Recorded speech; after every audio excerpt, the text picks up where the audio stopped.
Hello, Bobby Torres of Frightbox Recording here. Just recently, I met up with members of the Frightbox Mix Crypt. Now, if you're not familiar with the Mix Crypt, we mix a new song every month, multi-tracks included. And I decided to do a live stream where I mixed drum tracks from scratch. So right here are a few highlights of that live stream where I break down my mix of the kick drum and the snare drum, all the EQ, compression, and saturation settings, so you can have an idea of how I mix these drum tracks from scratch. Enjoy. I'm gonna completely zero out this mix. Again, I've already gone through and mixed it, but I'm gonna zero it out from absolute scratch, and we're gonna mix these drums. I'm just blanking out the mix right now for you guys. So we have we're starting from scratch. This is a band I'm currently producing, and my goal here is to create a huge mix, very fat, rock, heavy mix, but I wanted an analog warmth to it, and I wanted to use a lot of natural ambience. So I wanted a modern mix that also sounded analog, okay? Okay, my interface, good question, Tom. My interface supports, I have 3 8-channel interfaces, daisy chained together via ADAT. What's awesome about ADAT, you could buy an 8-channel interface that has ADAT in, and you can add an additional 8 channels. My Mode 2 8 Pre-ES has 2 ADAT ins for a total of 24 inputs. I have a bunch of drum tracks here, all live drums. I have a kick sample and a snare sample, which are samples of the actual live drums themselves that I took when I recorded these drums a few weeks ago. No, not from a sample library, not from my library I've made.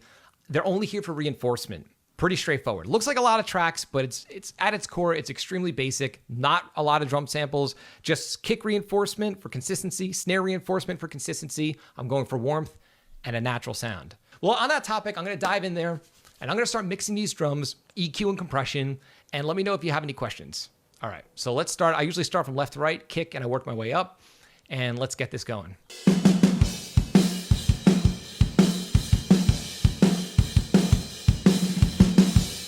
That's my kick sample, removing some lower mids that I just felt were a little boxy. I'm compressing my kick sample a little more heavily because it's a sample, it's clean, there's no cymbal bleed, so I can get away with it. So yeah, again, the sample is here just to reinforce the drums, reinforce the kick for a little more consistency, and the sample is taken from the kick-in mic. So I pretty much have 2 kick-in mics. They're the exact same sound, it's just the sample is consistent because it's a sample and it's cleaner. So because of that, I'm gonna be able to pull out a little, I don't have to gate the kick sample.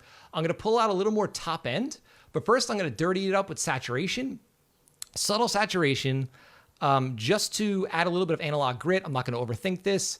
I'm gonna use a saturation that doesn't do a lot as far as gain reduction. It's just adding subtle analog grit to all 3 kick mics, or just these 2 kick mics, my direct mics, my kick in mic. And let's hear what that's doing. Now you have to be careful when you're adding saturation. You wanna make sure you're accounting for volume because louder sounds better off the bat and louder is not always better. So when I do this, I always volume adjust to keep a similar level. So I know I'm helping the sound. And again, I'm going for subtle grit. So it's adding an analog vibe to my kick. You could barely hear it. Just to show you, I'm gonna bypass them on my kick in mics. Let's take a listen.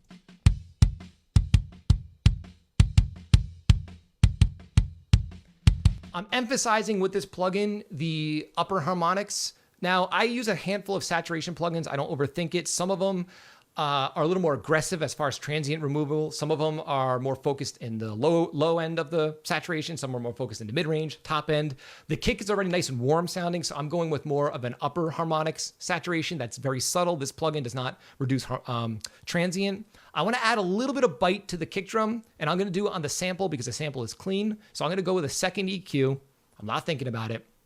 I'm going with an analog style EQ, not because it's magical, not because it does anything special. I just don't want to look at numbers, and I want to just add some top end. Let's take a listen.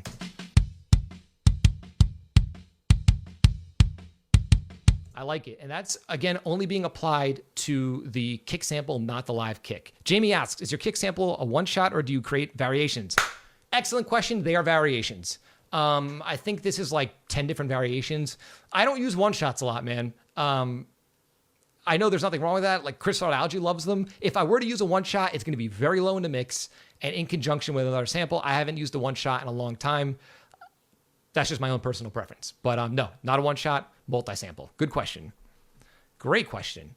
I'm not going to add saturation to my kick out mic Now, if you listen to what the kick out mic is doing, it's adding a lot of warmth in the low end. My goal with this is to add extra mid-range or lower mids. Let's check it out.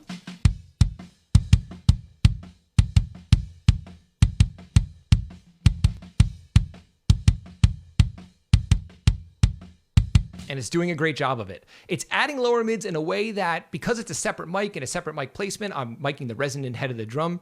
It's adding lower mids I wouldn't really use. If this was a band of tons of blast beats and crazy double bass, I'm not going to be adding this mic, to be honest with you. This is here because you hear this beat. It's a lot of power, a lot of like hard-hitting, driving rock stuff. I could use a little bit of that extra woof. I just made up a word. Woof. So that's it. Kick drum is done. I don't need saturation on the kick out mic. That's very subtly in there, very low. Snare sample. Let's dial in our snares. I'm going to add a little bit of EQ compression to my 2 snare tracks.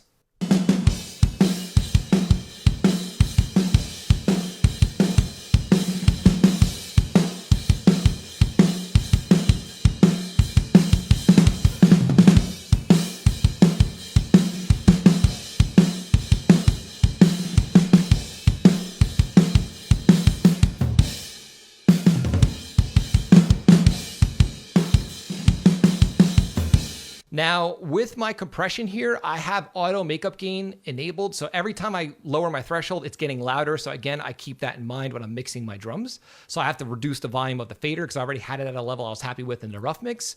Now, what I'm not digging with these 2 snare top mics is that, again, I'm recording through an interface, not analog gear, no transformers, no tubes, too much transient. If you listen to these snares, they're hitting me hard. And remember, the sample is raw too. It's just a raw sample of the actual snare sound. Same with the kick. So what do I do about this? I want to add analog color and warmth to this snare sound, and I want to reduce transient. So I'm going to go in there with a tape saturator. I'm going to use the Kramer tape.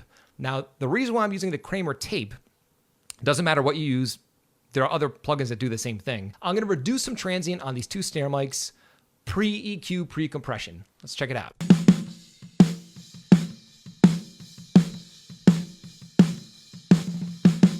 Okay, let's listen to it without the plugin.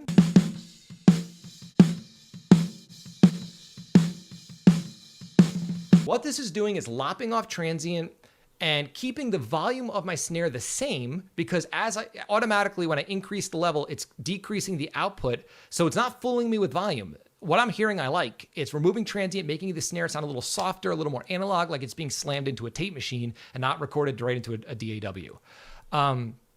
That's why I'm using this saturation on the snare, not on the kick. The kick, I like the transient information, don't need to soften it. Snare, hitting me too hard. Sounding really honky, really cold, really digital, not a fan.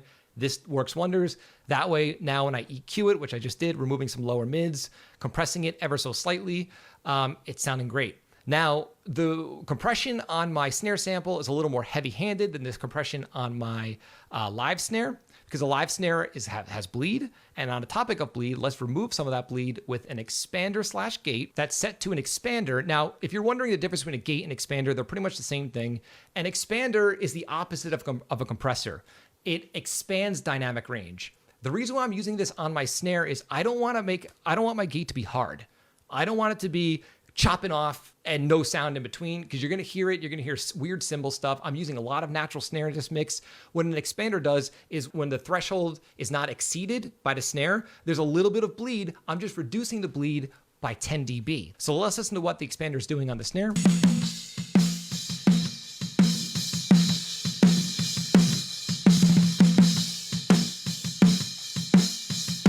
Less cymbal bleed. There's still bleed a little bit, but it's less, and that's all I want. We already have a nice, hard, solid, clean hit from the sample. So there we go. Now let's look at my snare bottom.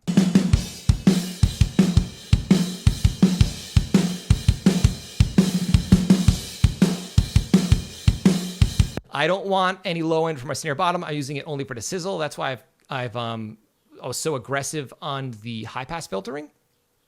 And I'm just, compressing it slightly for extra splat, but a lot of that snare bottom is going to come into play when we add reverb, which we'll get to next. Okay, I feel there's still too much honk in that snare bottom. I'm going to be a little more aggressive with the filtering. There we go. That's more of a soft kind of top end. So I have a boatload of verb on my snare down track. You've seen me do this in master classes. I like that sound. I have my snare bottom very low in the mix, so you're mainly hearing the reflections of the snare bottom. It adds a nice three-dimensional sound to my snare. I don't do this all the time, but on aggressive music, I like it. And let me just shorten the length on that verb. It sounding a little too big to me, just a little. 15 millisecond pre-delay, so it kind of matches the hallway mics. Let's add some verb to my snare sample, snare drum, and toms. And my goal here is not to add a lot of verb. I just want a little bit of thickness from the verb itself. So let's hear, for example, the snare sample through the verb. I'm going to over-exaggerate it so you can hear the difference on the actual snare sample track. And again, this is a snare sample of the snare top mic of the kit. Obviously, that's way too much. I already have enough of that low end coming from my room track, so I'm going to just use a very modest amount, -15, apply that to the snare direct.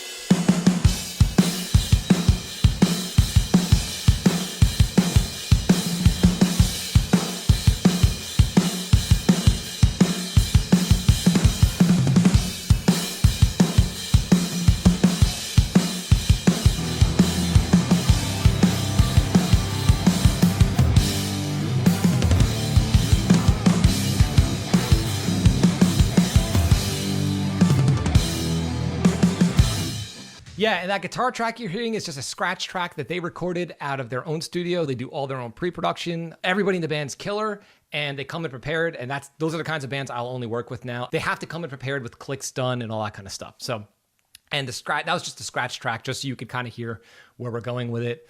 Tempos were mapped before we started. My goal as a producer is to just kind of guide the ship of the project, help with harmonies, any little details, but 85% of it is done.